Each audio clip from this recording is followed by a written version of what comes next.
All right, and good morning, everyone. My name is Charles Baldwin. I am the Program Officer for the Universal Participation Initiative, the UP Initiative. Delighted to see you all in the room today for this Zoom session on web access. Briefly, as we always do, we ask for best intentions as you come into this room. We cannot always guarantee safety, but we do want to confirm intention and the best intentions. And with that, being bold. We also ask for descriptors. At the end of this session, we'll have Q&A for people who have questions. So you can raise your hand in the video screen. You can raise the cartoon hand as one of the options in Zoom under reactions. But we will ask people to identify themselves when they begin speaking. Again, my name is Charles. I am an older white fellow calling in from my studio in Somerville. I am dressed in black today with my Mass Cultural Council vest for the recording. And I have glasses, a beard, and a mohawk. Delighted to have you all here today, and delighted to have my two guests who I have had the honor of working with for many years now throughout the UP Initiative. And it is always a big import because certainly web access was important before the Great Sheltering. And it seems even more so now as we all live in these remote yet video streamed environments. So we are going to jump right in. Brief acknowledgements, of course, for the kind of technology that we use to maintain this remote work and how this technology both expands access for people, but also overlooks others. So that acknowledgement is always important for me to begin with. I'm going to really just briefly introduce Donna and Chris, and then we'll sort of take it away. We are going to start with Donna, who is from the National Center for Accessible Media over at WGBH. And Donna, good morning. Welcome to the UP Office Hour /90 minutes. I like the disclaimer, /90 minutes. Good morning and thank you. And I appreciate that you talked just long enough for the grandfather clock to finish chiming. As Charles mentioned, my name is Donna Danielewski. I was the Senior Director of the National Center for Accessible Media for many years and have recently also been transitioning into a new role, sneak preview for those of you since the press release isn't out yet, but into a new role at GBH, which is the Executive Director of Accessibility for all of GBH. So that can only mean good things, right? Great. I am a middle-aged white woman with salt and pepper hair, hopefully no Easter ham on my face or anywhere else after just having hurriedly finished my breakfast. And I have glasses and the most springy shirt and necklace I could find today with robin's eggs on my necklace and flowers on my blouse because I am going to have spring even if the sun is not sure what it wants to do today. And so as Charles mentioned, I'll just, do you want to go, Charles, do you want to do introductions of each of us or do you want me to chat for a little bit and then just pass it to Chris for everything?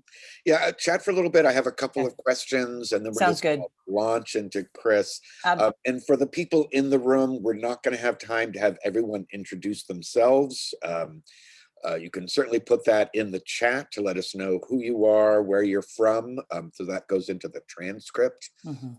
But we're going to just dive right into the content. So Donna, you're in my role as the Senior Director of the National Center for Accessible Media, I have worked with some of your organizations. You may or may not know that GBH is where captioning for broadcast television was invented and where audio description for people who are blind or have low vision was also invented. Those were in the 1970s and 1990s, respectively.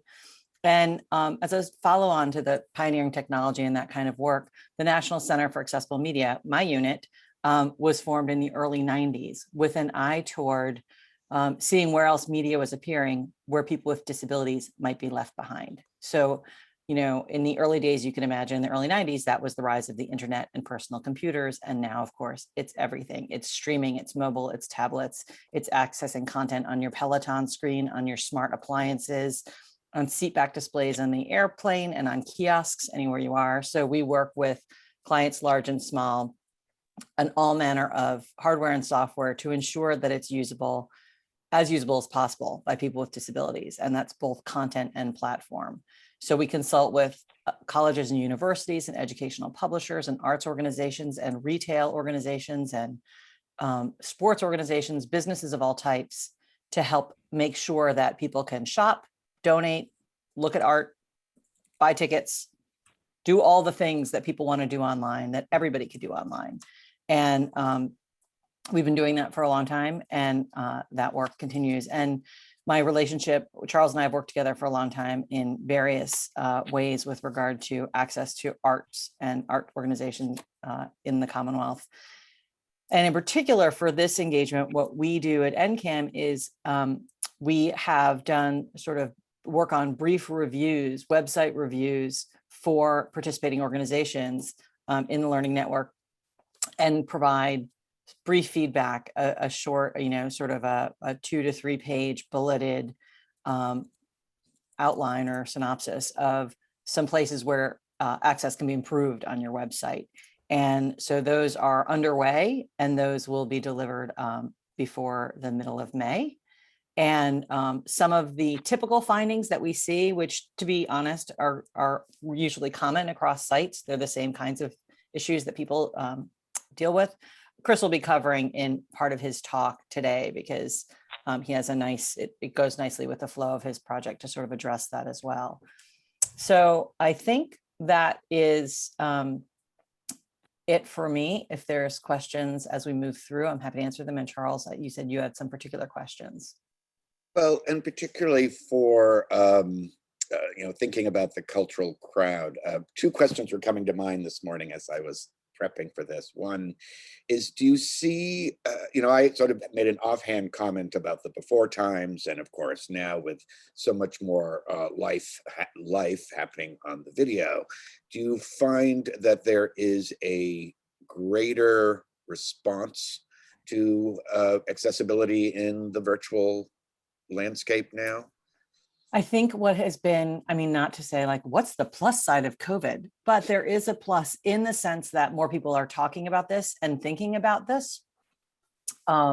There are more people who are concerned with reaching their entire audience, and they can't necessarily just see who their audience is. It's not the one-on-one that you'd have at a visitor's center or any of those things. So we are seeing clients and potential clients sort of more interested in it. We're also seeing participants and viewers more emboldened to speak up and say, I want to access all of these great things that are happening online. So please make sure that you're considering accessibility. It goes hand in glove as well with the increased attention on diversity in all places right now. So that's really just helping sort of with the, bring it forward.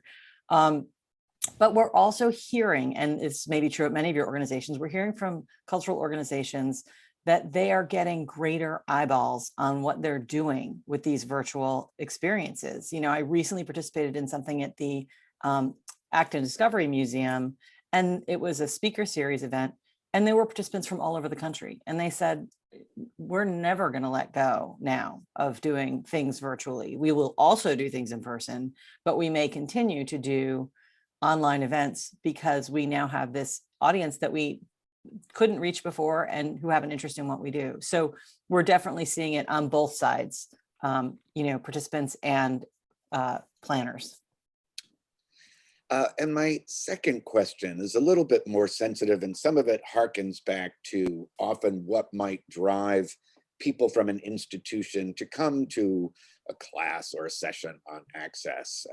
But with the changes in the ADA in 2010, around then, and the nature of effective communication and web access, could you speak to just a little bit about the vulnerability of having an inaccessible website? I know it's in my role.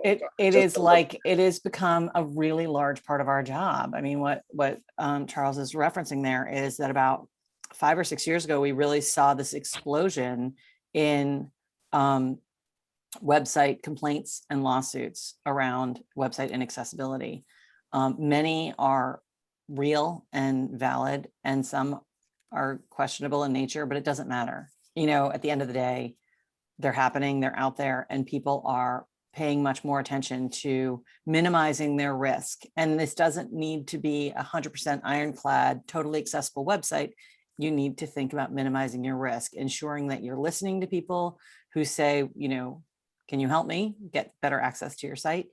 And ensuring that you have some things set up to do that. And that's, you know, again, some of the feedback that we put in those reports. But so we are definitely, like, it started, you know, we had always been consulting in this space for all manner of, you know, content and platforms and educational media, et cetera. And then it started slowly that we saw, like, oh, we're getting all these calls from people in, you know, museums, and then it was theaters, and it was like a wave to watch sort of how the complaints and the complaint letters and suits happened. So now, because that has become a significant part of our business, and we work with a lot of lawyers and with a lot of clients who are in that process, we can really tailor our feedback to, again, ways to sort of minimize risk while enhancing access, and doing both at the same time without doing everything, because that, you know, we want it to be doable. We want you to be able to take those first steps. So it is a real thing. And like I said, that combined with people feeling more empowered to ask for what they want and what they need because of COVID, and because everything's online, and because of just the climate, it is in everybody's best interest to be thinking about it. And again, my big thing, you know, that I repeat over and over is, you don't need to do everything, and you don't need to do everything tomorrow. You just need to be thinking about it and have a plan and chip away at what you can. Perfect reminder about the plan, since that is part of the UP initiative. And I never want to dwell on those vulnerabilities, but I think it's really important to note that there are many reasons behind this work. And right. so And I'll just say one last thing, and then I promise I'll stop. But the thing that about that risk that's really most important, like, there's legal risk and there's financial risk. It's really the reputational risk, because all of you are here because it matters to you to include people. It matters to you as part of your brand, as part of your organization's philosophy to welcome communities. And so the reason you want to also be thinking about the accessibility of your digital offerings is not just to minimize the risk of getting sued or having a complaint or a disgruntled participant. You don't want to undermine the very message that you're trying to send to everybody, which is, come in, open the doors, come to our theater, come to our show, come to our exhibits. So you could accidentally really do damage to your reputation that really would be a shame. all right, this is going to be one of those mornings. Right, Strong. I'm gonna stop. No, it's good. It's good. So that was sort of our baseline to get us started. I am delighted that Chris Haas has joined us. Mr. Haas was actually doing this work with the UP initiative before I started. I was delighted to inherit him because he is able to turn a lot of technological terms into ideas and concepts that I can understand. I hope there are additional tech people in the room. And again, this session will be recorded so you can share it. But this is important stuff. And so please give a big round welcome to Mr. Chris Haas from createwww.com, the consulting. Welcome, Mr. Haas. Thank you very much. I appreciate a round, warm welcome because I myself am round and warm. So I am a career UX researcher. I'm a director of health and life sciences at Canada Software, and I do consulting independently through createwww.com. I am a middle-aged white man with glasses, and for today, the love of my life and my fashion consultant suggested that I wear a red, blue, and white checked shirt that she feels very strongly makes me look like an approachable math professor. Over the last year, circumstances have disproven a lot of myths, as Donna very rightly said. That remote work isn't effective, that accessibility accommodations are niche services, moving forward, I think holding on to those lessons and continuing to prove that inclusivity baked into our services, mobile applications, websites, programmatic offerings, brings new possibilities. I think of these things as opportunities, not challenges. For my part today, I am deeply honored to be in such a august company. I've been living in Massachusetts for the greater part of my life. And so many of your institutions have entertained me, informed me, made me a better person, made me question my assumptions. And so I'm pleased in this small way to be able to give back. So in what I'm going to talk about, I'm going to draw upon a wide range of usability research expertise, conducting studies with persons who have disabilities on behalf of the people who generate products, build websites, build mobile applications, and so forth. And so, and also talk about accessibility best practices. And very kindly, Donna has given me content from the NCAM team based on the lessons learned, the overarching meta things we should talk about related to the reviews of your particular offerings and services. So I think of this as a roll up your sleeves kind of talk. So my math professor shirt has my sleeves rolled firmly up. And my hope is to provide the imprimatur of practicality and useful advice for you today. Before I get rolling further, questions or thoughts on that? I am fully interruptible, and so we do have some content to cover, but I'm happy to take questions and interruptions. Feel free to speak out or raise a hand. Thinking over web accessibility, I'm a big fan of thinking about how accessible products support use under limiting conditions. There can be a pervasive view in industry that accessibility is a niche thing, or it's for people who have a specific disability, and it's not in some way for everyone. And so one thing I've learned doing practical research in lab, in the field, watching people use products, is that everyone encounters a situational limitation. So what I mean by that is any inability to use a sense successfully. I might, for example, have corrected vision. I wear glasses. If my glasses on, I wouldn't consider myself low vision or blind, but I might in bright sunlight have difficulty seeing my mobile phone or a tablet, or working on a computer in a noisy environment, or maybe my job involves being in a very busy, stressful environment where PA sounds are going off like a hospital. And so in those situations, I may be experiencing the world in just the same way as someone with a more formal, more longstanding disability. So that isn't to minimize anyone's experience, but to say that we're all experiencing these things to some degree or another during our lives. And certainly the increasing use of technology brings us more opportunities to try and do something in a way where technology or circumstances or your situation might make that difficult. And so having a device or a website that switches automatically, is ready for you coming at it from a different sense, can be really, really helpful. So functional limitations we talk about are sometimes physical, might be blindness, low vision, colorblind, could be deafness or hard of hearing. Mobility restrictions, you might be missing a finger or a hand. You might be using an assistive tool to punch keys on a keyboard or a different kind of keyboard. You might be experiencing arthritis. Older populations have some reduction in finger motion and their ability to move and to do the things that they had done before. And we want to make sure that obviously everyone that we can have cast as broad a net for inclusion in the products and the services that we create. Sometimes folks are experiencing functional limitations. So it might be a cognitive or neurological, brain dysfunction, a learning disability. Low literacy falls into the category of accessibility. If you're a nurse for whom English is a second or third language, working in a fast-paced environment, some of the barriers that you encounter are very similar to people operating under cognitive or neurological difficulties, because there's a translation going on, an assimilation of language or procedure. Cultural literacy. If I walk into an operating theater, people are moving fast. They're doing their jobs. They've got shorthand that they've developed to save lives and keep things moving smoothly.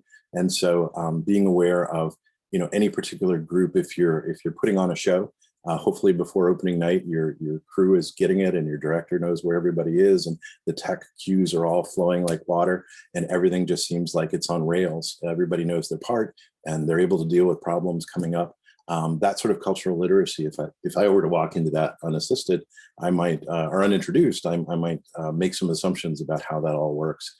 that would probably be incorrect. And so stress, if someone is operating under stressful conditions, needing to get information quickly, I have to buy a ticket before the deadline runs out. All of those things can be factors, and good accessible products really support all of these limiting conditions. Your limiting condition can be acquired. It can be something that is you're born with, congenital. It can last for a situation. Now I'm no longer out of the sun. I can see my screen, or it could be something that has multiple phases of that. Can be static, can be progressive, can be temporary, permanent. There may be degrees of severity. It's not too bad under these circumstances, but by the end of the day, my eyes get tired, and I need a different set of color contrast to be able to really function online. And we also see that the limiting conditions can come, singly, in pairs, in groups. So it can be complicated out there. And the good news there is that the same things, the same tenets that make websites, mobile apps accessible often help in almost all of these situations. So I tell, you'll hear me say this a couple of times, when I tell developers, when I tell designers about accessibility and what we need to be thinking about as we're baking it in, it's always easier to think about it up front. It's harder to retrofit, go in and change things but either way, it's just another specification. It's a bit of a moving target, but it is, there are techniques, there are things to know that make it very straightforward. And there are great resources like NCAM.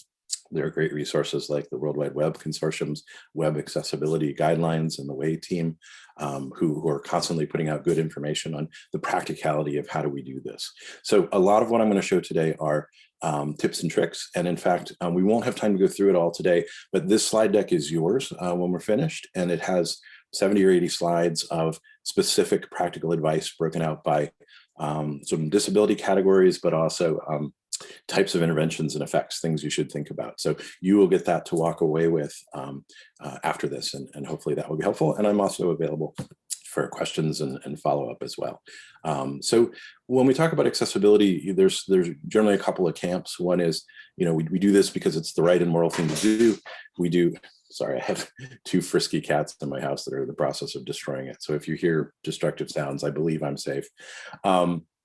You do these things because you want to cast as wide a net as possible. You'd like to bring in as many customers as possible. You'd like to educate the broadest possible range of people. And on the other side of that, we also don't want to get in trouble. We don't want to alienate anyone. We don't want to be sued. We don't want to be run afoul of the law. And so there's the letter of the law of what you should do to become accessible. And that in some cases is very specific. In other cases, it's a very broad dictate of thou shalt be accessible. Now go make it happen. And so sometimes what the law gives us is a dictate, a mandate, but it doesn't give us a lot of the specifics. And so we sometimes get a little caught between the letter and the spirit of the law. So we want to make sure that you adhere to the standards, you meet the spirit of the letter of the law, but we also want products that foster usable access. There are certainly sites I've worked with and companies that have come to me and they said, yeah, we're fully accessible. And I give an example often of, I did usability testing of the Amazon.com homepage about 6 years ago with persons using a screen reader, so visually impaired persons, people with visual impairments. And it took about 88 minutes for people to listen to and read through the entire Amazon.com homepage. So that's an instance where I would say it's technically accessible, but it's functionally fairly unusable. Nobody really wants to spend, or at least it's hard to imagine somebody would want to spend nearly an hour and a half listening to one page on the website, just trying to find the category they're looking for to buy a product. And so I'm always looking for ways that we can meet the letter and meet the spirit of the law. So web accessibility does require interpretation, advocacy, and sometimes compromise. But what we're typically aiming for is maximal accessibility. It may be functionally impossible because technology changes, laws change, the ways people interact with things change. It may be impossible to be fully accessible 100% and be able to check a box and say, good, we're good. So we're often aiming for the high middle ground of can we be as accessible as we can given budget, time, resources, capabilities, what we're offering. And so I'd like you to think about this in terms of how accessible is your experience.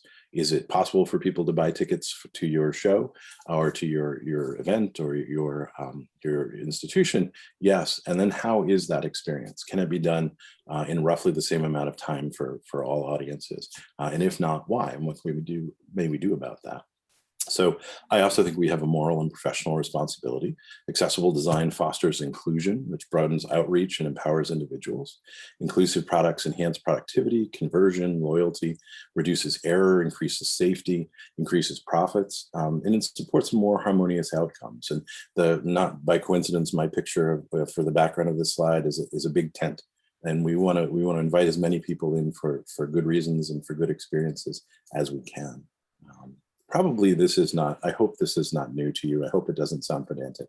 I want to share from career experiences, from working with NCAM over the years, that effective web accessibility fosters websites in particular that people with disabilities can use, that adhere to legal mandates, support the safety and dignity of humans, serve wider audiences, serve wider use. So if you are creating an accessible website, it should work well on mobile, tablet, desktop computer, and who knows, whatever gets invented down the line. Having been in this career for a while, sort of pre the advance of public cell phones, I saw that companies that had websites that adhered to standards and built to good accessibility practices, when the mobile web came along, their sites were the first to work really well on mobile phones. And so that adherence to standards allowed for technological systems to translate for people into something that worked well on a cell phone. And so they had a big advantage. The companies that were first with web accessibility were the first to be really used well on mobile. And so that has money implications. It has outreach implications. So I'm a huge advocate of knowing what the standards are and whenever possible, building to them to get that higher return on your investment.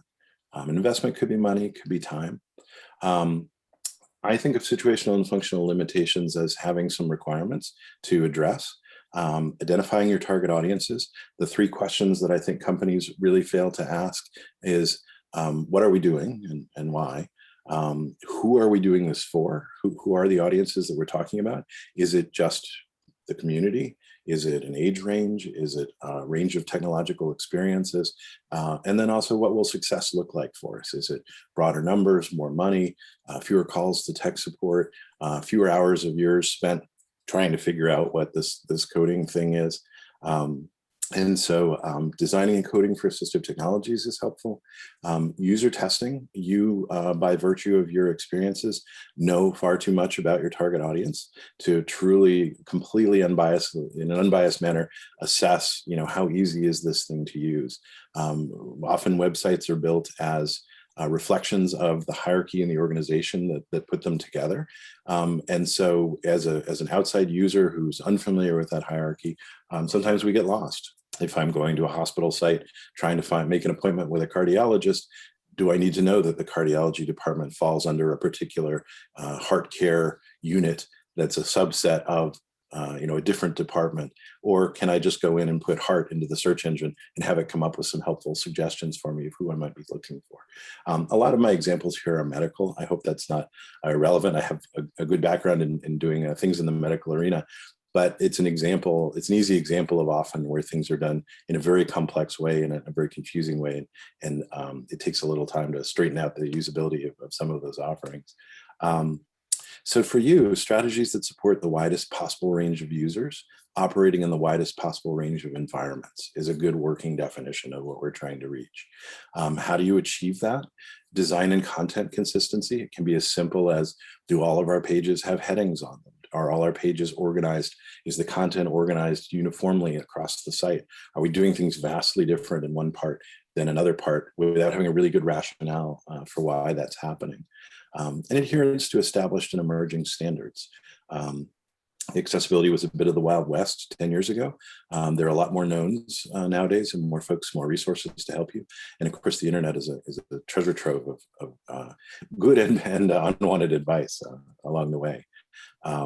So in my realm, who does this? Who do you tap to know who knows something about this? User experience designers, who can help you envision straightforward interaction processes.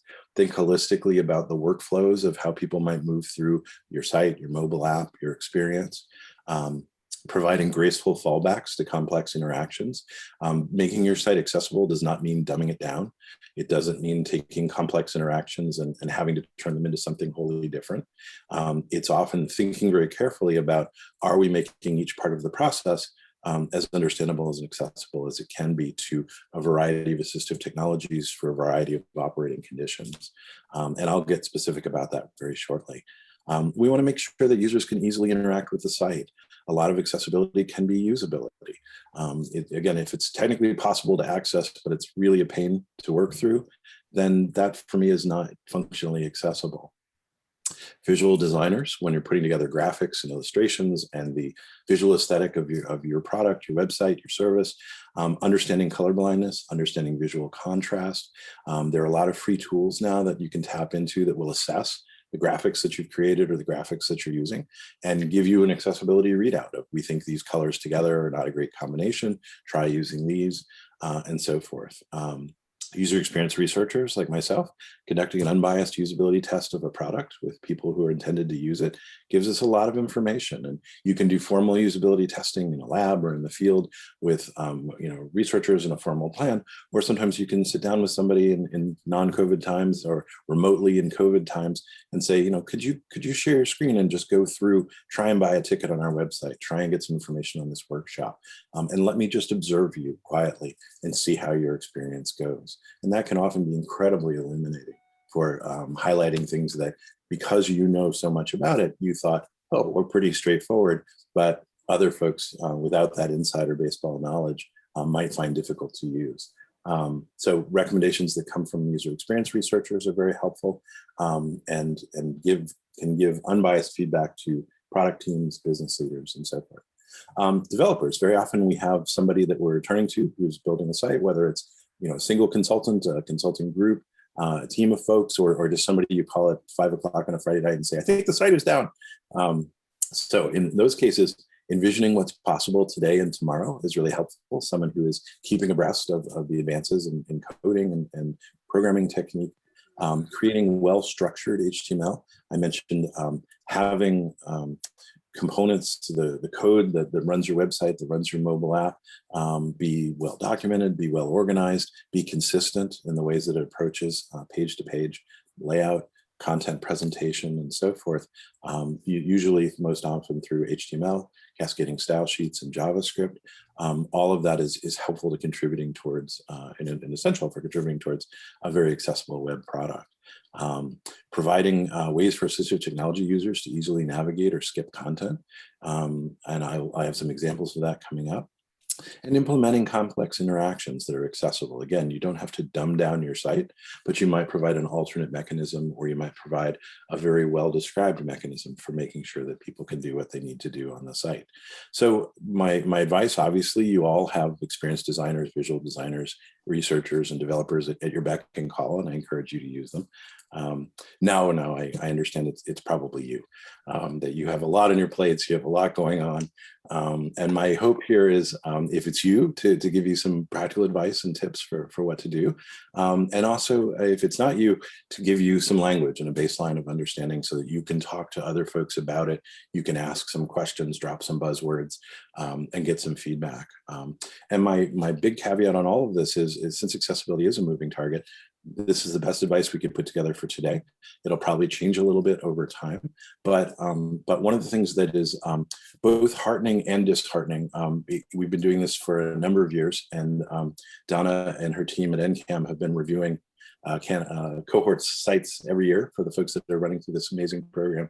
And we put together a slide deck each year for highlighting the things that we think everyone needs to think about based on the bigger issues that we see, the bigger concerns. And the downside is year to year, we might change one slide. And so the good news is it's not just you. People 5 years ago were having similar problems to what you're facing today, and probably will be facing next year. So that's kind of good news. The bad news is it's still happening. We'd really like to address these things. We'd like to help you address these things so that my greatest joy would be in a year or two to have a cohort come in, and we have to really spend a lot more time working on the slide deck. So selfishly, give me more work to do. So I'd like to talk about some trends in the UP accessibility reviews that have been going on. And I am in this part speaking for the good work that Donna and her team have done. So Donna, if you'd like to jump in at any point. And before we dive into this as well, I would just like to say, any questions or thoughts on what I've been saying so far? Anything that you would challenge, underscore? Yeah, I think this is a good time just to pause and catch people's attention, because that was a lot of info. And I wanted to put in the chat, but I didn't. And it used to be part of the final report, but it isn't. But something that came to mind, as it does all the time, is how many clicks does it take for a patron to find access answers on your website? Is it embedded in a frequently asked question page? Is it part of visitor services? How deep is it? Is it easily found? Don't need any answers. I just thought I'd put that forth there and give Chris a break so he has a chance to have a glass of water. Yes, Rachel. Hi. You mentioned like there are places that you can go to like run your website through to find out how like colors work together and stuff. Is there a list of resources somewhere in the slide deck, or can those I be do. shared? Absolutely. At the last 70 or so slides that I will not be going through today, just because I don't want you all to fall asleep, contains that information. But in generally, what you're looking for is a colorblind color checker or a color checker. And there are lots of ways to do it. There are free websites out there where you can upload a graphic and it will give an assessment. Typically what we're talking about in terms of color contrast is if you have white text on a black background or black text on a white background, then that is about the best contrast you can have. That's the best readability we can shoot for. The color, if I have black text on a dark blue background, it's going to be harder to pick out the words from that. And so typically what I'm trying to do is make sure every time that I pick a color for either the text, the background, or both, it trends away from black and white. And so it therefore, by its nature, gets harder to differentiate. And so we want to make sure that we don't go so far that people can't pull out the important information. And so a good colorblind checker or a color checker will tell you this text needs to be further up the spectrum, and they'll suggest a color, or they'll give you a grade on how readable the system thinks that your combination is. Donna, I just have one comment, and this goes back to, this is not about color, although that is important, and yes, use those tools. This is what Charles was saying, which is, I do want to point out the thing about how easy is information on your website, how easy is it to find, is important also. I mean, it's important, but it's extra important. Like I said, I just did this thing for the Acton Museum recently that was about grandparents taking their kids with disabilities, taking grandkids with disabilities and taking them to museums. And so I hate to do it this way, but again, keep in mind, it's not always a tech savvy person with disabilities using your website. Sometimes it's a grandparent that just wants to hop on quickly and find out, can they bring their grandkid? What happens? Where can they go if the kid needs something special, needs some quiet time, whatever. And so, we do that all the time in NCAM. We say, like, could my mother use this site? Which is not a real usability test, but it kind of is, right? And so that's a thing to think about, is it may not be a power user who's really savvy with a screen reader. It may just be a grandma or grandpa or extended relative who just wants to check and say, can I do this thing with my grandkids? So you want to sort of think about that on the ease side, of making it easy. And again, it doesn't need to be all the information in the universe, just a way for them to contact someone or know that it's sort of a safe place to go.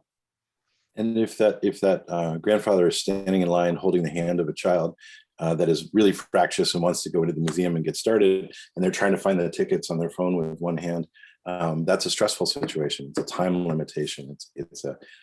You want that process to be super simple. In traveling terms, I think of as if I'm running from one terminal to another terminal and I have 4 minutes to get from one plane to another, can I pull up my boarding pass fast enough so that I can look at the gate number while I'm running, or do I have to stop and do something? So we sometimes have there's a tendency to think of, we have a website, we have a mobile app, or we have the site showing up on a mobile browser, and they need to be equivalent. Everything you can do in one, you have to be able to do on the other. So can we shrink down our website and pack it into a mobile experience?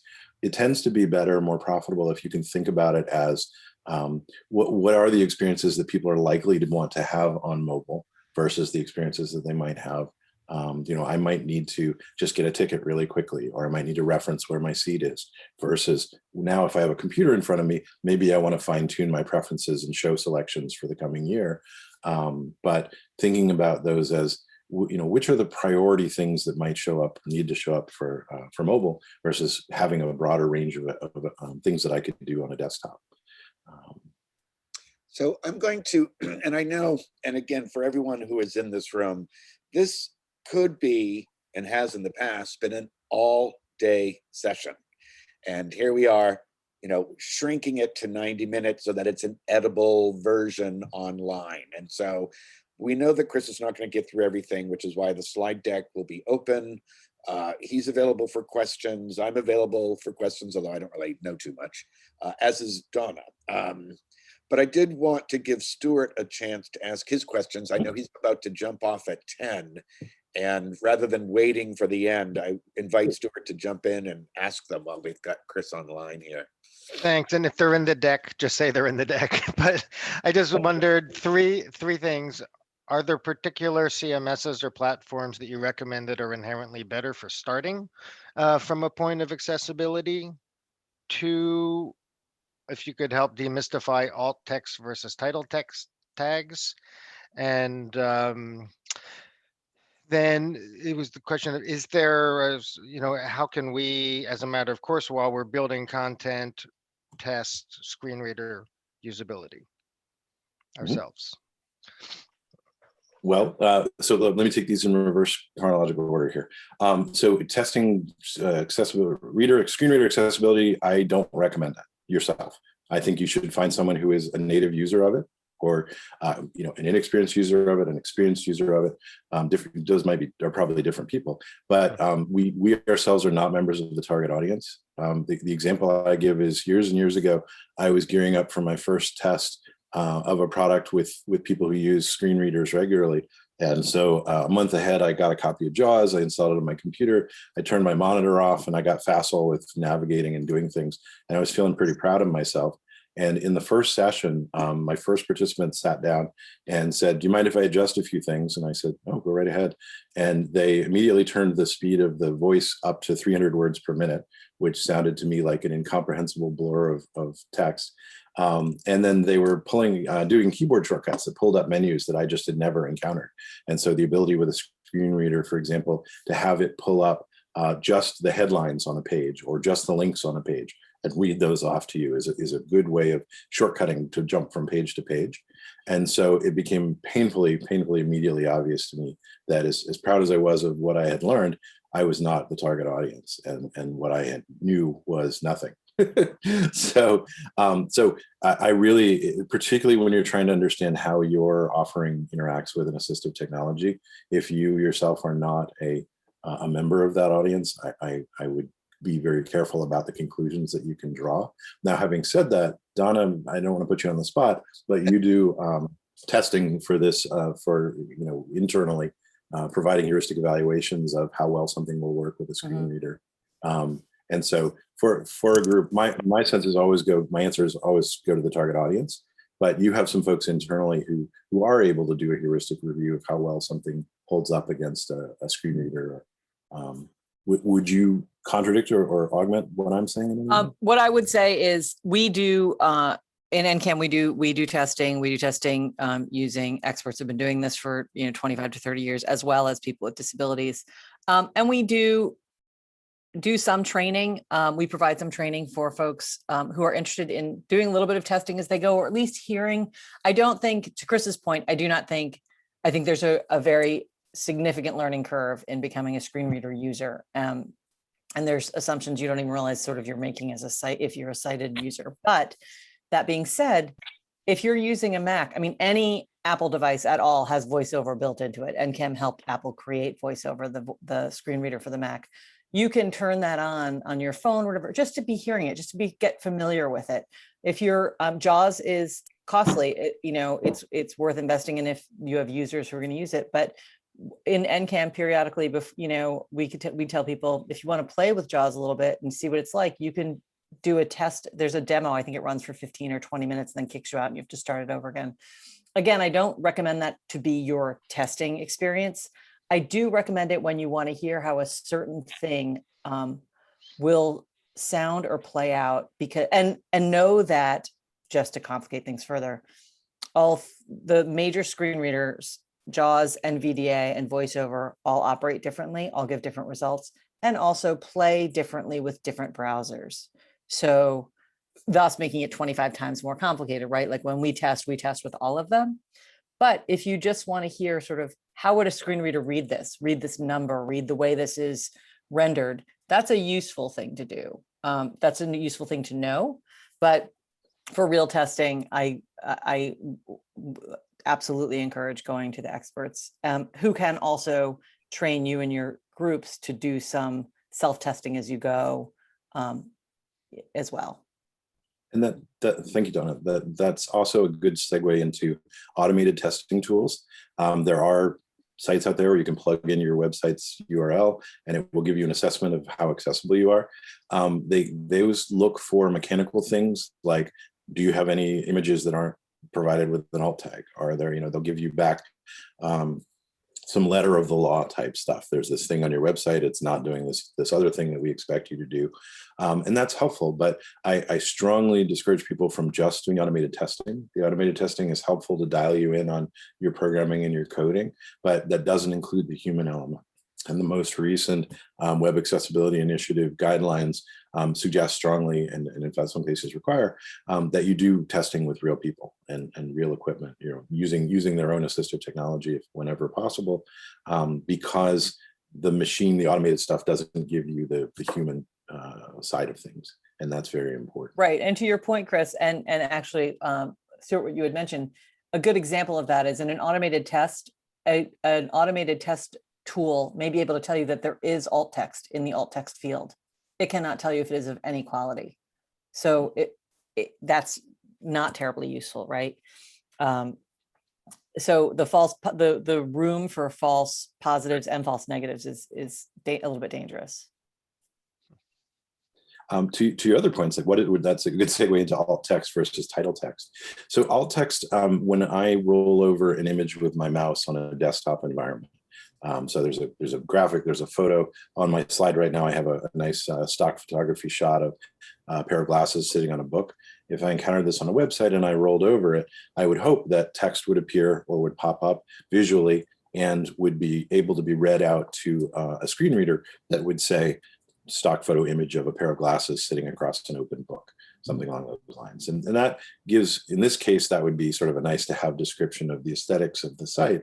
But if that thing that I'm rolling over is the submission button for some information on the form I'm filling out, then you need there needs to be an alternative to a visual cue that this is both a button and what it is called, and ideally what its function is. And so a screen reader will pick up, this is a button, but it will use the alt text to say the button's name is, the text on it is. So a title tag is any HTML component can have a title tag, and a title tag is another way of getting at a similar thing. And I don't have a fully definitive answer of, how is a title tag always interpreted, but for things that can't otherwise take an alt tag, you can add a title text to it, and it will then hopefully have a chance for the screen reader to pick up that and share it either audio or visual or both to users. And so there are instances where, for example, if you're using forms, you can use a field label, and you should, to identify behind the scenes, have something that can be read out that gives the label for what that text, what that field is called or for, to get so you could glean an understanding of what's supposed to go in there. And so in cases where you wouldn't necessarily be able to use an alt text, you can definitely use a title text. I've never had a group put a title tag and an alt tag on everything. there's no harm in that. It can be a lot of work sometimes, but alt tags are most often used for providing an alternate means for understanding what an image is. And title tags are used to basically provide that same information for anything else, any other component. And if anybody out there is more tech savvy than I am, like to chime in on that, please feel free. But that's my sort of armchair description of it. So does that answer your questions? And then the other one was just, is there a specific platform or a CMS that just is leading in this and is a good place to start if you're building a new site? I don't have a single recommendation for that. I just think there's so many variables, and they tend to. So I've done testing, for example, in the survey realm. I've done testing with SurveyMonkey to see, is this maximally accessible? If I put out a survey, am I alienating any particular type of audience or assistive technology? And over the years, the results have come back that it does pretty well. That isn't to say other survey tools aren't awesome as well, but they're a bit of a moving target, and so. Periodically assessing is helpful. Some of the common ones, WordPress, for example, is very, very well known. Part of that well-knownness can be, it adheres to standards. It's considered accessible. I can't give a ringing endorsement to any particular platform because often it's how you implement it as much as what is the platform. Donna, you were sort of nodding there, so I'm imagining you would give similar advice, but feel free to contradict if need be.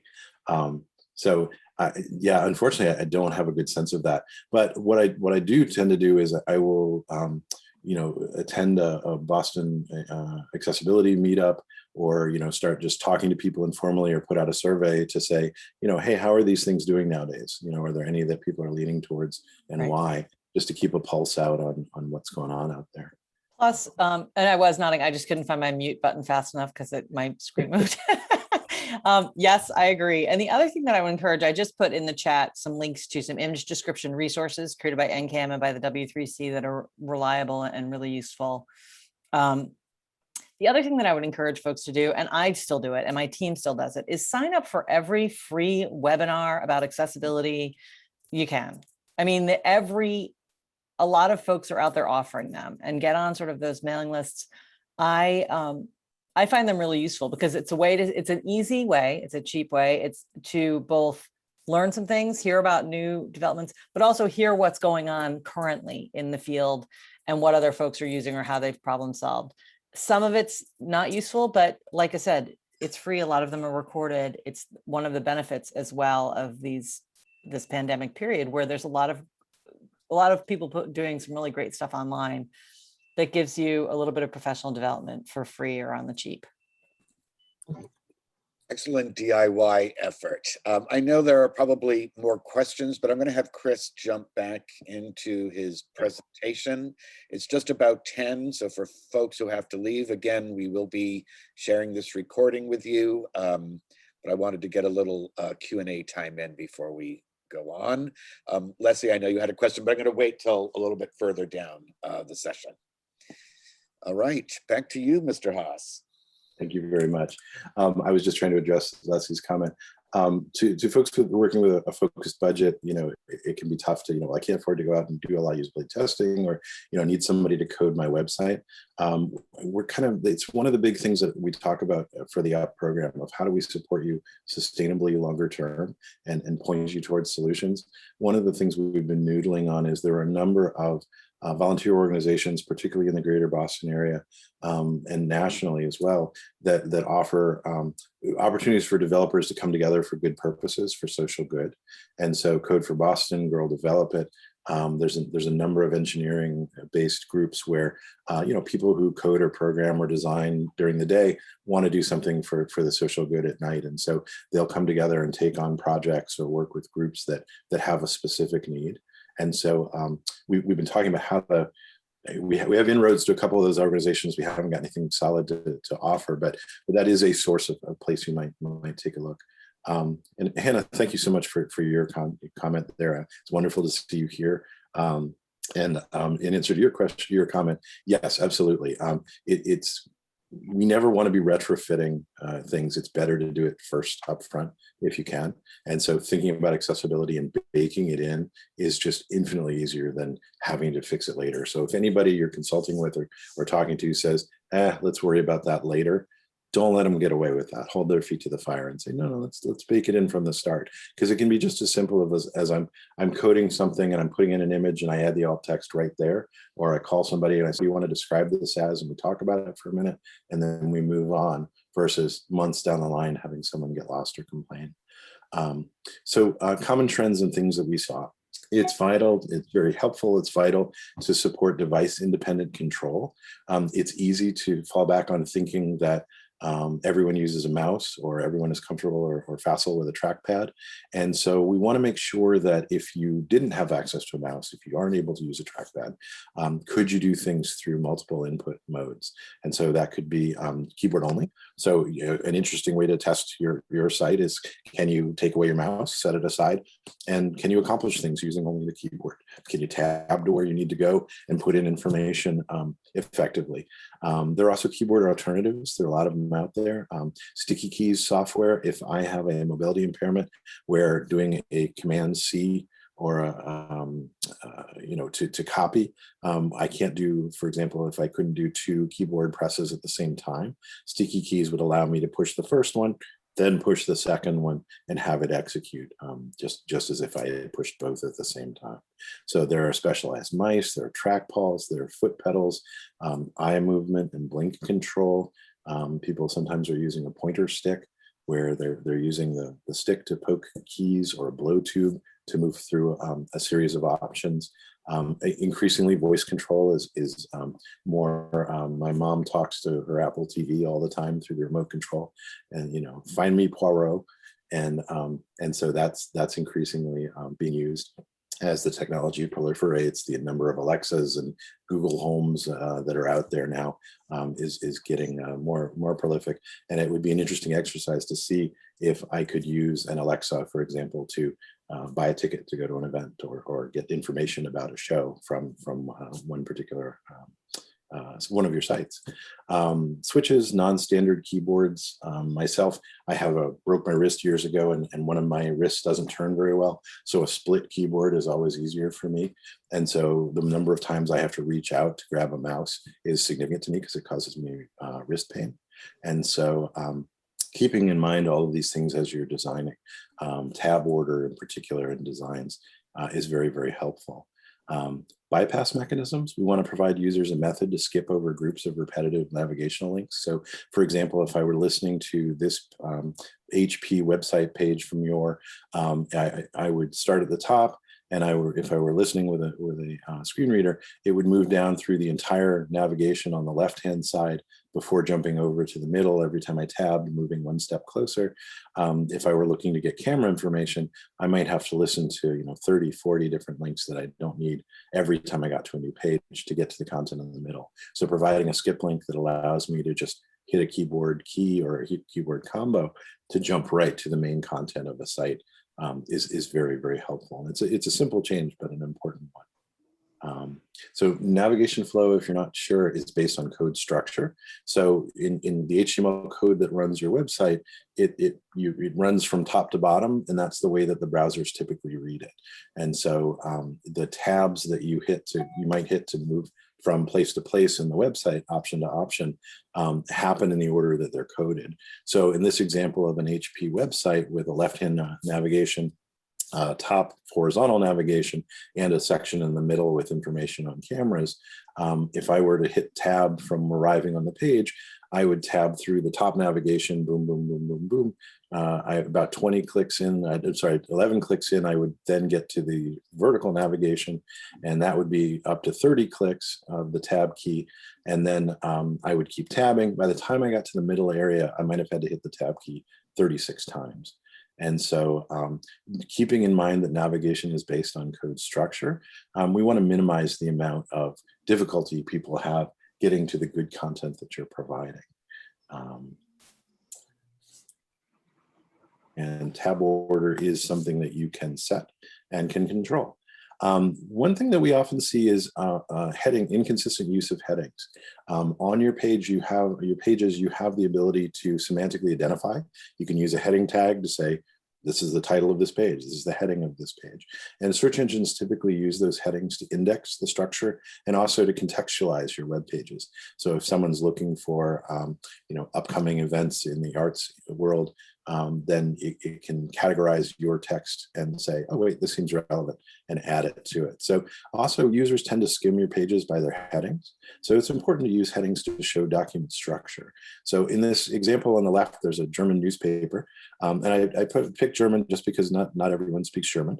And so we want to look at how things are visually identified here without being able to really understand what they're saying. And so you could probably tell from the use of color, the font, in this case, the title of the page, this newspaper page is large, it's up on the top, it's centered, it has a different font, it's highlighted.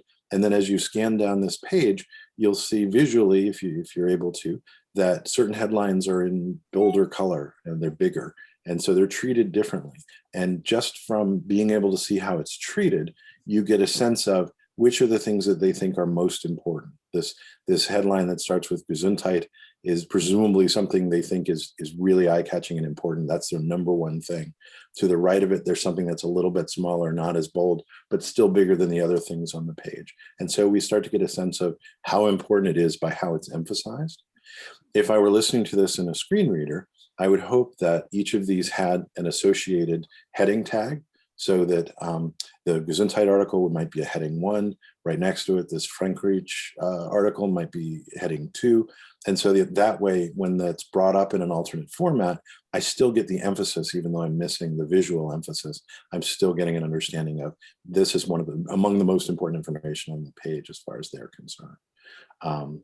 So how headings look is different from how they're identified behind the scenes. And we want to separate the visual design from the organizational semantics. So consistency within and across pages is crucial. In the journalistic world, there are names for all of these different types of content. There's a headline, there's a byline that tells us who the author was. There's a place line. The article begins with an information saying that this story is taking place in Canberra. Then there's the lead sentence. There's a quotation. There's a body text. All of these things, whether you're familiar with the names of them or not, can be semantically described. And so the value here is using cascading style sheets to say, this is how a byline should be treated, not baking in how it should look visually or what size it might be in the code itself. We want to separate out form and content, if at all possible. Questions on that? It's a little esoteric. I'll move forward. So headers are also used by screen readers to help a user scan a document. You don't want to have to listen to the whole page, but being able to hit a keyboard shortcut or activate a feature that gives you just the headers gives you a sense of very quickly, is this the page I'm looking for? Yes, no, I can move out. So screen readers can read out all of the level 1 headers and allow a user to just skip to the one that they're interested in. So that's a way to allow and facilitate quick navigation to the sections that are most of interest.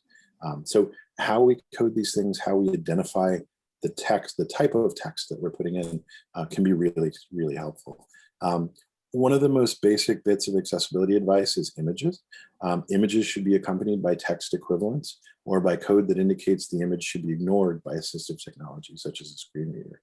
So for example, if I were to roll over a button or encounter a button using a screen reader, I would expect that hopefully some text would appear, or I would hear some text that tells me what that button is. And maybe it's just the name of the button, submit, or maybe it's a bit of advice, submit when ready, whatever the advice might be. I also may have some graphics on the site that are visual flourishes, and maybe a background image here. There's a picture of a shot of a camera shot looking through some eyeglasses at a computer screen. And that may be nice to have, but it's totally functionally irrelevant to navigating my website.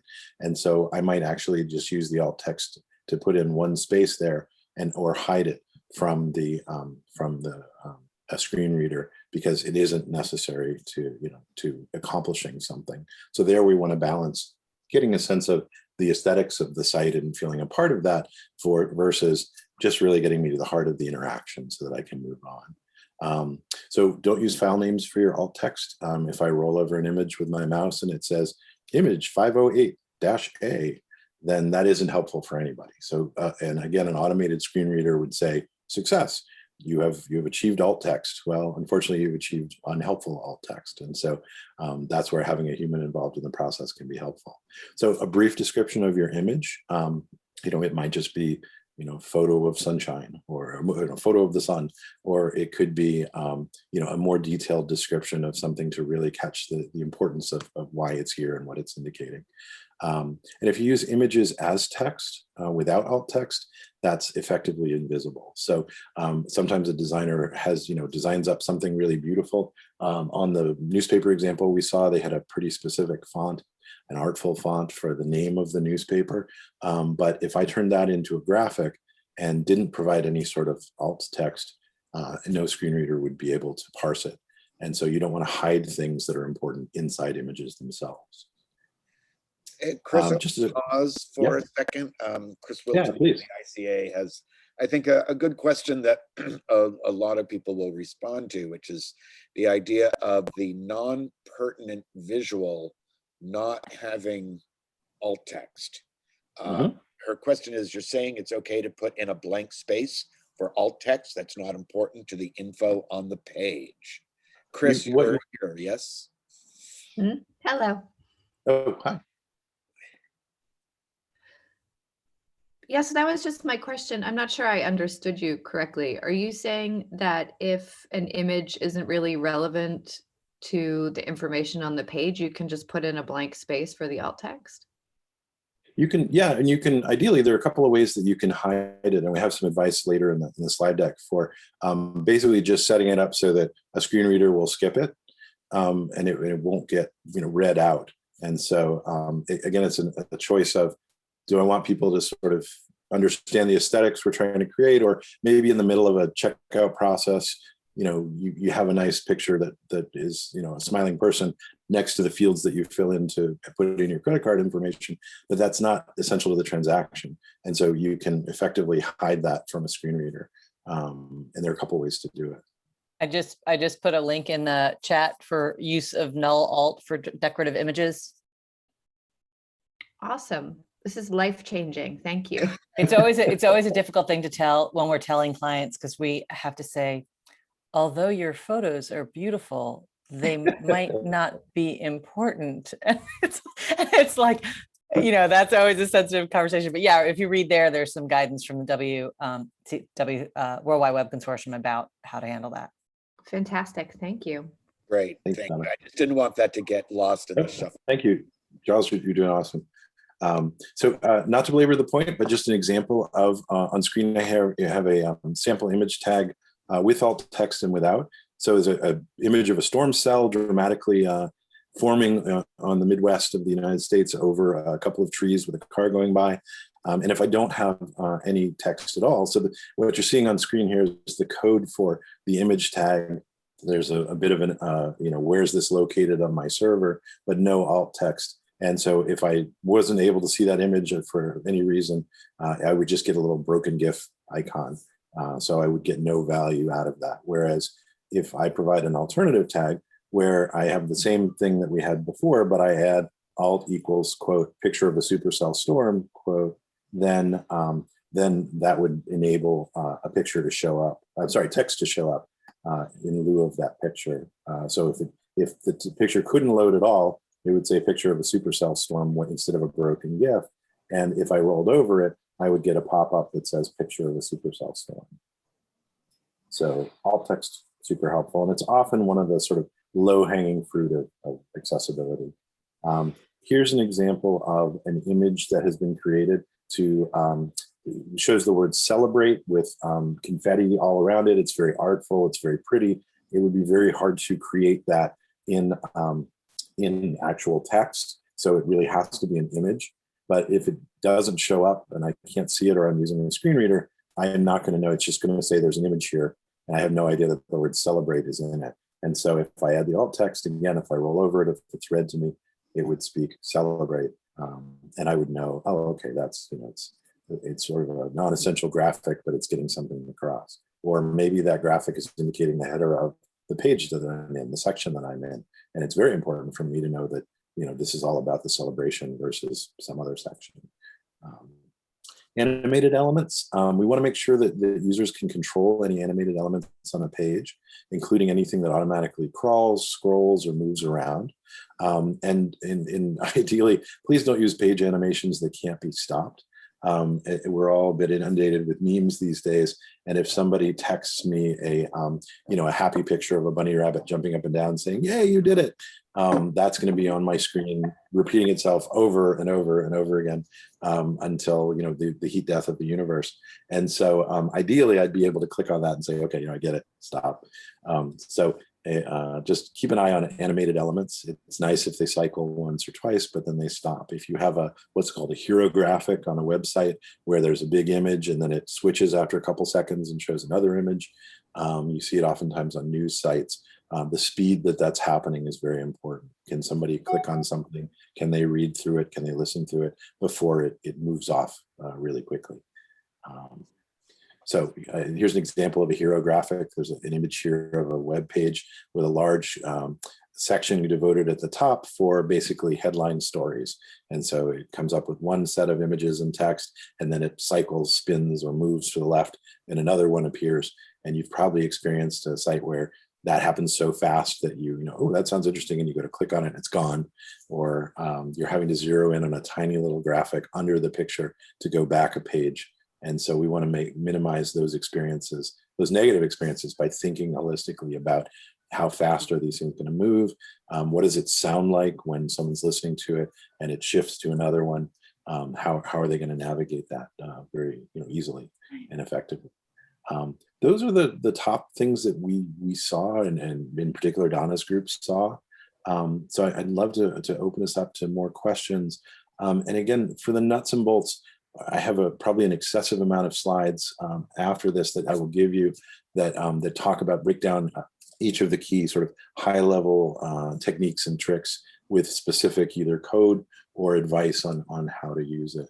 And that's something you might do yourself or hand off to someone who's helping you with your products. Excellent. Questions, thoughts, complete bafflement? Yeah. Have we solved it? Confirmation, suggestions. I know that's a lot of info. I have a question about, you talked about safety of humans when you were talking about web design. Do you have a sense of that? I just thought it was an interesting use of the word safety that I was unprepared for. So I mean, an easy example would be we see funny stories, sometimes painful stories of someone who's walking along looking at their phone and they walk right into a telephone pole or street and are nearly hit by a car, and we sort of go, oh, tut tut, that person shouldn't be doing that at where they are, and they should be paying more attention situationally. But when we think about if I'm in the museum holding on to my grandson's hand and he's being fractious and pulling away or causing trouble, and I'm trying to get into the application to find my ticket or my email to find the link to my ticket, then if that process takes a long time, I have to pay more attention to it. I have to focus on it. I might be in danger. I might lose my group. Sometimes in medical situations, if you have a companion app, we see a lot of companion apps now for, let's say you have diabetes and someone in your healthcare might say, here's a good app to track your blood sugar and so forth. And the usability of those things is often very questionable.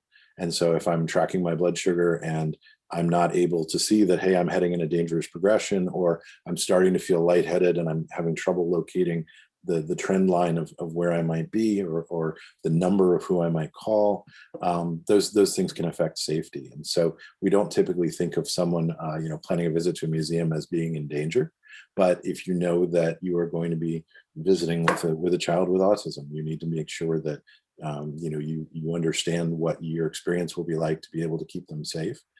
We often see in medical situations or even in cultural institutions, how far am I going to have to walk from the parking lot to the building? Is there an accurate map that will help me to understand, oh, if I buy tickets in this part of the theater, there are a lot of stairs involved, or I need to be close to a restroom or the exit or whatever that might be. And so safety is a factor. I think there's an a fairly emergent trend. It's maybe not emerged, it's here. In terms of, if you want to find some interesting reading, look up the phrase dark patterns in design. And if you Google that, you'll see groups where you can accidentally or intentionally design things in a way that can cause harm. Safety might mean financial safety. If I'm accidentally buying double the number of tickets that I meant to buy, then that might take a lot of money out of circulation accidentally. And so safety can be financial, can be mental, it can be physical. And so part of doing no harm and making things accessible is to think about the ways that we're doing things. Are we making people work too hard? Are we abusing any particular facet of their experience? If you're putting an extra fee in really small print in hopes that nobody notices it, that's a dark pattern.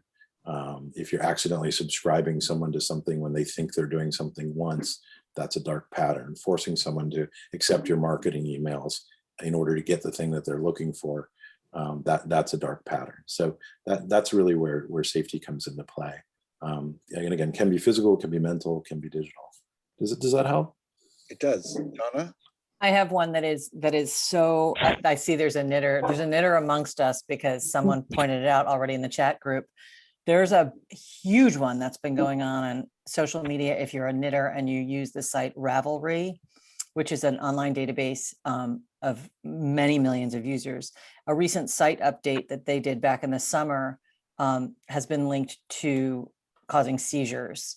And it's about the way that they did it with the color contrast and with the issues around the brightness. Serious migraines and seizures. And there's been, if you just Google it or go on Twitter and do hashtag Ravelry accessibility, you will see a very long and harrowing story of two things, really, of a site that is rapidly losing members because they're struggling not only to use it safely, but also to feel included in a site that has been wholly inclusive until then. And a lot of ham-fisted ways they're dealing with it. They're addressing it. And some of it has been called gaslighting, the way they're saying, no, it doesn't really do that. We're talking to the Epilepsy Foundation, and they say that's not true. And so it's like, it's a disaster on every level, health-wise, but also you're watching a PR nightmare play out in real time. And as a lifetime knitter, I'm watching it sort of with my, jaw on the floor. But that is one that people often say that it also goes to some of the sort of flashing lights or flickering images on your websites. Those are things to be aware of from a health concern. We're also putting a lot of trigger warnings on things lately. This exhibit has content that could be triggering in a variety of ways. And I'm imagining, I'm reading about that exhibit online, and that information is in a graphic and not provided as text that's accessible. I might not know that and show up at the show. So how much harm does that cause? It's variable, but we're just thinking about these things holistically in terms of, as we think through the experience, are we enabling what we want, which is we want people to be able to access the good things we're offering, but we also want them to access them safely. And so just as you wouldn't leave a gaping hole in the floor of your building, hopefully you're doing the same thing to think about your website in a similar fashion. That's great. And thank you for sort of expanding on that. Give me a greater sense of what that implies. Other questions from the group? We have a few more moments before we set you free to start the rest of your day. And we do welcome feedback as well. And like, if this is, too facile, all this, that's good to know. If it's completely new and bewildering, that's good to know too. I'm happy to follow up however I can with folks. Sometimes that's a quick talk. Sometimes that's let's spend some time together and work through something. Other questions, thoughts? I think I'll just jump in just to reiterate that current participants, like I said, the web reviews are underway. The high-level web reviews are underway. They're wrapping up. We anticipate having them done by the end of May, end of April, beginning of May for distribution. And that will be initial feedback that's enough to make some quick changes. And then as you have questions, or if you want to connect after that, NCAM is happy to provide consulting or support your next steps in whatever way makes sense. But we'll be working through Charles to get all those out to you in the next few weeks. And it's helpful to hear how likely is this to happen. You know, you're going to get back a punch list of, here's some things we suggest. Some of them will be very easy. Some of them may make you rethink some of the ways the site are put together. Are you sitting there thinking, we'll never get to any of this, or I realize you haven't seen the assessments, but we do want to foster change over time and improvement. From your perspectives, realistically, is it likely that you're going to be able to address these things, or what do you think? And that really is tied to the outputs and outcomes of the UP initiative itself. Within your capacity, both human and financial, what is a project that you can do, and what is the plan that's down the line, so that it's continual improvement over time, with obviously pauses for adapting and assessing and consulting, but again, always moving forward. I will be sharing the recording of this session. I will have the slide deck to share. All the links in the chat will be shared as well. I want you to, I like that picture of the person in the cornfield. Is that you? That's me. I was going to say the person, that's a young Chris Haas. I encourage you to, think about these things, be outstanding in your field, ask me if there are questions. This is a picture of me being outstanding in a field. Yeah. The puns. How nice to end the day with a pun. And just by way of a quick pass through, there are lots of techniques and from how you use headers and images properly, graphing and diagrams, forms, who are the main players in understanding what the rules are, thinking about various disability types and have particular accessibility techniques that you can use to appeal to and work well with assistive technologies, how to understand contrast, color blindness examples, things like that. So there's a lot of advice in here. I would love to hear back if any of it doesn't fit for you. If your experience is different, if you think something's changed, please let me know if you need further clarification. So. And a great big, again, shout out of appreciation, Chris and Donna, because I know that when we've done this in the before times, it was an all-day affair, so that people really had a chance to unpack it. And so we're stretching it out by sharing the slideshow and inviting your questions, inviting your comments, trying to keep some of our video streaming, as I said, to edible, doable 90-minute segments. So really appreciate you giving us an overview, getting our curiosity going. So thank you to both Chris and Donna for joining the UP office hour today. An absolute Got 2 more pleasure. minutes if people have any questions. Oh, I've got one raised hand here, but I can't see whose it is. I like when you call it a cartoon hand. Oh, Chris Wilton.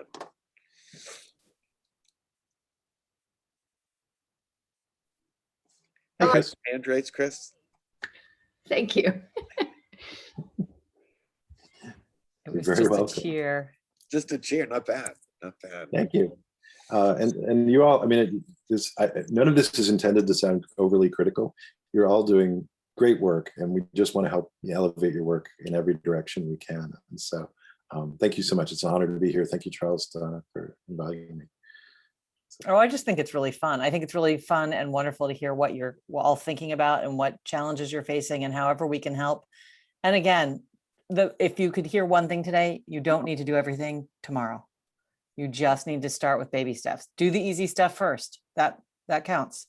And then slowly you'll see how you can build it all in, as you move forward. But the main thing that we want you to hear is that we want to help you sort of underline your message of inclusion for everybody in all the ways that you're reaching out to them.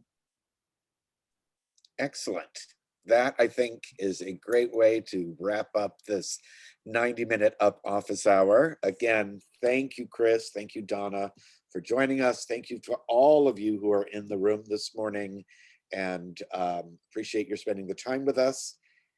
And hopefully we'll see you at the next office hour or the peer session or in the PYD online learning portal. It's a very busy spring, I know. So thank you. Good. It's good stuff. Today. Thank you very much for including us. Take care, everyone.